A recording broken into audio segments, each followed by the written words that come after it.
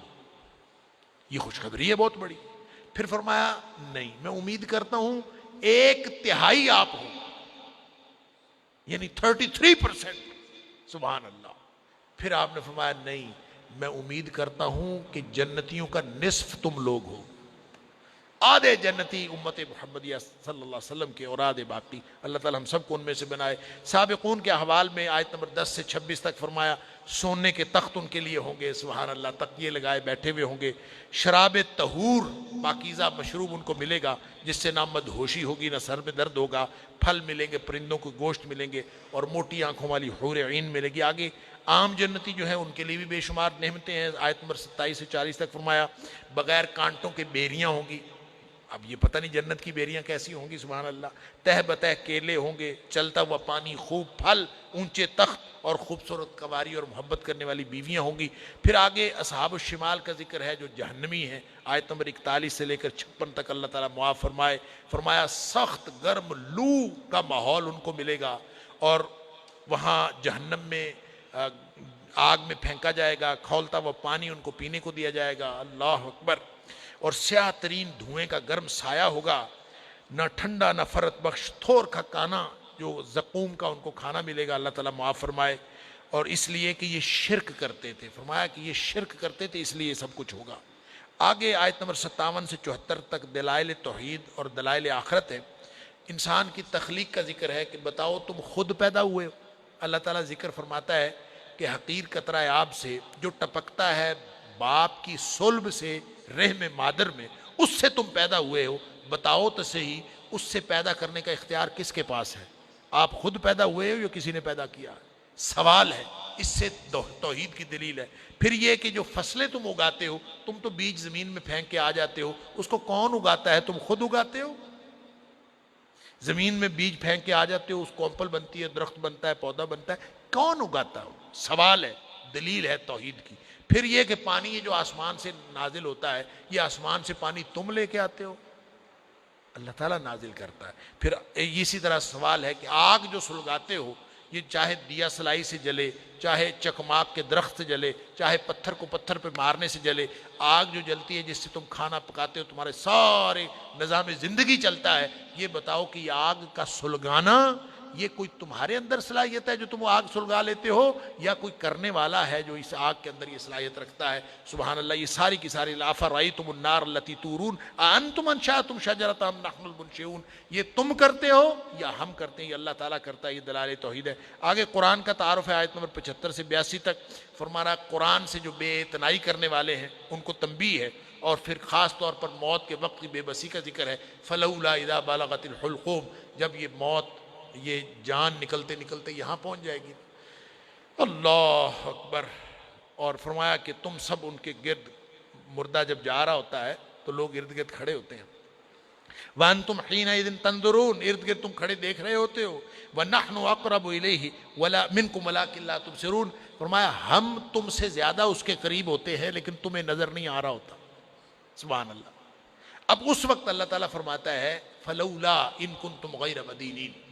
بتاؤ اگر آخرت کوئی نہیں، اگر قیامت کوئی نہیں، اگر تمہیں بدلہ نہیں دیا جانا تمہارے اعمال کا، اگر کوئی نظام نہیں ہے بس یہاں پہ، تو اس کو واپس لا کے دکھاؤ. دنیا کے ڈاکٹر حکیم سارے اکٹھے ہو جاؤ.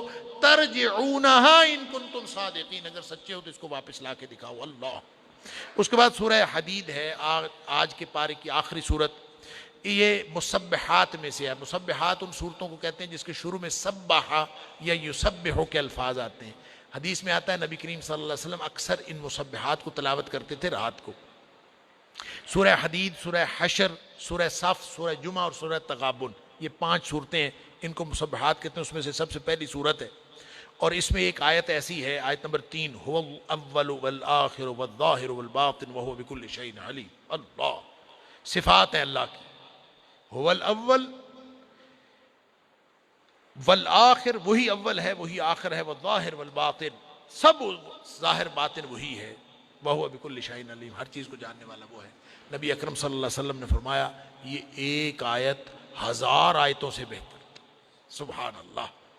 اس کا مرکزی مضمون یہ ہے کہ عدل و انصاف پر مبنی ایک نظام حکومت قائم ہونا چاہیے، اور اس کے لیے بنیاد عقیدہ توحید ہے، اور نظام چلانے کے لیے فرمایا ہم نے لوہا نازل کیا ہے. وَأَنزَلْنَا الْحَدِيدَ، یعنی صرف آسمان سے فکر، عقیدہ، تعلیم نازل نہیں ہوئی، لوہا بھی نازل ہوا ہے. وَأَنزَلْنَا الْحَدِيدَ، اللہ فرماتا ہے لوہا ہم نے نازل کیا ہے تاکہ اس کے اندر تمہارے لیے قوت کا سامان ہے.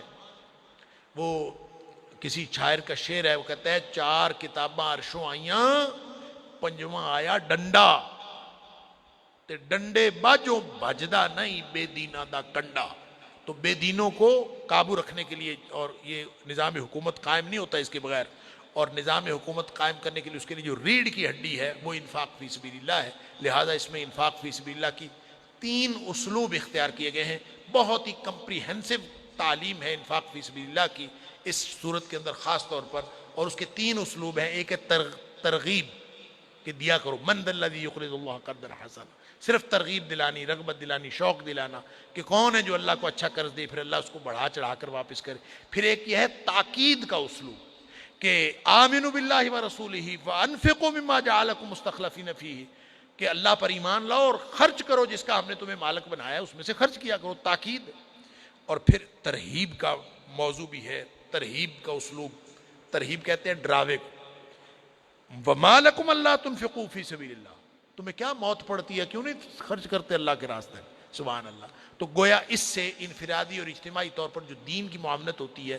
اور پھر فرمایا کہ دنیا کو خام خواہ اپنی اعلموا انما الحیات الدنیا لعب ولہو وزینۃ وتفاخر بینکم، یہ خام خواہ دنیا بنانے کے لیے دین کے راستے میں خرچ کرنے سے باز نہ رہا کرو، بلکہ یہ دنیا جو ہے یہ تو ظاہری دنیا زینت کا اور تفاخر کا سامان ہے، اور یہ چند روزہ ہے، بالآخر ختم ہو جانی ہے. سابقوا الی مغفرۃ من اللہ، الی مغفرۃ من ربکم وجنۃ عرضھا کعرض السماء والارض، اس جنت کی طرف دوڑو، اس کے لیے مقابلہ ایک دوسرے سے کرو جس جنت کی چوڑائی جو ہے زمین و آسمان کے برابر ہے، لمبائی کتنی ہے وہ اللہ ہی جانتا ہے. تو وہی نظام زندگی چلا رہا ہے. وَأَنزَلْنَا الْحَدِيدَ فِيهِ بَأْسٌ شَدِيدٌ وَمَنَافِعُ لِلنَّاسِ وَلِيَعْلَمَ اللَّهُ مَن يَنصُرُهُ وَرُسُلُهُ بِالْغَيْبِ. یہ پورا نظام چلانے کے لیے اللہ نے لوہا نازل کیا ہے. اور آخر میں ایک بات رہبانیت کی بات فرمائی ہے کہ یہ جو ترک دنیا ہے نا، اللہ نے پوری تگ و تاز والا دین عطا فرمایا. معاشرے میں رہنا ہے، معاشرے میں اللہ کے دین کو نافذ کرنا ہے. کوئی شخص اگر کسی غار میں جا کے پناہ لے لے تو یہ تو آسان ہی بڑا ہے کہ کوئی شخص کسی غار میں جا کے بیٹھ جائے. اس کو کہتے ہیں رہبانیت. یہ ایجاد کی تھی عیسائیوں نے. قرآن یہاں پہ کہتا ہے وَرَهْبَانِيَةً ابْتَدَعُوهَا، انہوں نے خود یہ رہبانیت جو ہے وہ یعنی عیسائیوں نے خود اس کو، اللہ نے نہیں کہا تھا کہ ترک دنیا اختیار کرو، انہوں نے خود اختیار کیا تھا. فما رعوها حق رعایتها، خود اختیار کر کے پھر اس کا بھی حق پورا نہیں کیا. اس لیے رہبانیت کے بارے میں نبی اکرم صلی اللہ علیہ وسلم کا فرمان ہے ترک دنیا، دنیا چھوڑ کے انسان الگ ہو جائے، چاہے وہ تصوف کے نام کے اوپر ہو جائے، چاہے ریاضت اور مجاہدے کے نام پر ہو جائے، چاہے وہ دنیا سے فرار حاصل کر کے ہو جائے. کوئی شخص دنیا سے الگ بیٹھ کے کہے کہ میں نیک ہوں، یہ نیک نہیں ہے. نیکی یہ ہے کہ اس دنیا میں رہو جو اللہ نے اختیار دیا ہے. کلکم راع وکلکم مسئول عن رعیتہ، ہر شخص جو ہے وہ ذمہ دار ہے اور اس کے لیے اس کے بارے میں سوال ہوگا، جو اللہ نے اختیار دیا اس کے بارے میں سوال ہوگا. لہذا رہبانیت کے بارے میں نبی اکرم صلی اللہ علیہ وسلم کا فرمان ہے لا رہبانیت فی الاسلام، اسلام کے اندر کوئی رہبانیت نہیں، ترک دنیا نہیں، بلکہ دنیا میں رہنا ہے، یہی امتحان ہے. نبی اکرم صلی اللہ علیہ وسلم کا فرمان ہے کہ المومن الذی یخالط الناس، وہ لوگ جو وہ مومن جو لوگوں کے اندر رہتا ہے، وَيَصْبِرُ عَلَىٰ أَذَاهُمْ، اور ان کی طرف سے آنے والی مصیبتوں کے اوپر صبر کرتا ہے، کہیں بہتر ہے اس مومن سے خیر من المومن الذی لا یخالط الناس ولا یصبر علی اذاہم، جو نہ لوگوں کے ساتھ ملتا جلتا ہے اور نہ ان کی تکلیفوں پر صبر کرتا ہے. وہ اس کے برابر کیسے ہو سکتا؟ وہ کسی فارسی کا شعر ہے کہ درمیان قعر دریا تختہ بندم کردئی، باز می گوید کا دامن تر مکن ہوشیار باش. کہ ہماری زندگی تو ایسے ہے کہ جیسے کسی شخص کو تختے سے باندھ کر، پھٹے سے باندھ کر سمندر کے اندر پھینک دیا جائے، درمیان میں، درمیان قعر دریا، دریا کے بالکل درمیان میں پھینک دیا جائے، اور پھٹے پہ باندھ کر دریا میں پھینک کر ساتھ حکم دیا جائے کہ دیکھنا اپنا دامن تر نہیں کرنا، پانی سے تمہارا دامن تر نہ ہو، اس سے بچانا ہے. یہ ہے امتحان. اس دنیا میں رہنا ہے لیکن اس دنیا کی آلودگیوں سے بچنا ہے. دنیا چھوڑ کر ترک دنیا کر کے الگ غاروں میں بیٹھ کے زندگی نہیں گزارنی. یہ امتحان نہیں ہے، امتحان یہاں رہ کے ہے. اور وہ چاہے حکومت قائم کرنی ہو، اور چاہے گھر کی حکومت ہو، اور چاہے معاشرت ہو، چاہے معیشت ہو، یہ ساری ذمہ داریاں نبھانی ہیں. یہ ہے پورا دین. اللہ تعالی ہم سب کو قرآن سمجھنے اور عمل کرنے کی توفیق عطا فرمائے. وآخر دعوانا الحمدللہ رب العالمین.